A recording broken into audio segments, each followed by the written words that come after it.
There we go. This piece is called Syncfire with a Y, S-Y-N-C.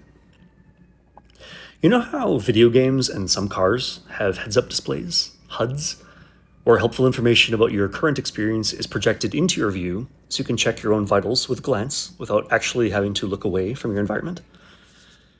In my dream, my car's HUD had it wasn't labeled, but let's call it an immersive mode. Like it could take over the windshield and all the other windows too, if you wanted that, turning your driving experience into a driving simulator, but a simulator that was actually a reflection of the actual driving you were actually doing in an actual car on an actual road.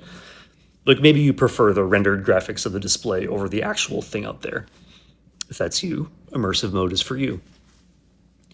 In my dream, I was driving in immersive mode and the simulation paused. There was some reconfiguration that needed to happen, a settings screen and some kind of interactive retooling at the HUD level, but I knew I was still literally on the road. I was baffled for a minute. I had to roll down my window and look outside.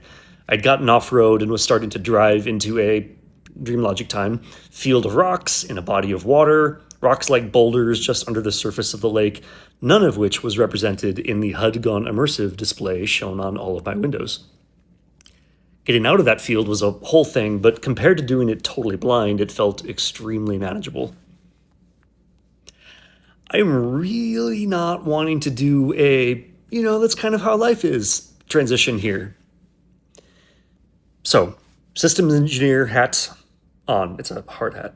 System engineer hat on. So, it looks like reports of high life dissatisfaction correlate with users who have HUD immersion turned on. It looks like the language-based life display sometimes gets out of sync with embodied life navigation. When the language layer gets too far out of sync, it forces an interactive reset process, regardless of where the embodied vehicle actually is. It's not too bad, though. Just roll down your window and get your embodied vehicle to a safe spot. No, I know the language alarms are going off. Just ignore them. Language isn't time-based. It can wait. Get your embodied vehicle to a safe spot, park, and then complete that language sync process. No, you can't do the language sync on... you can try to do it on the road while you're looking out the rolled down window, but honestly, I'd only do that if you're wanting to play hard mode on purpose. No point in beating yourself up otherwise.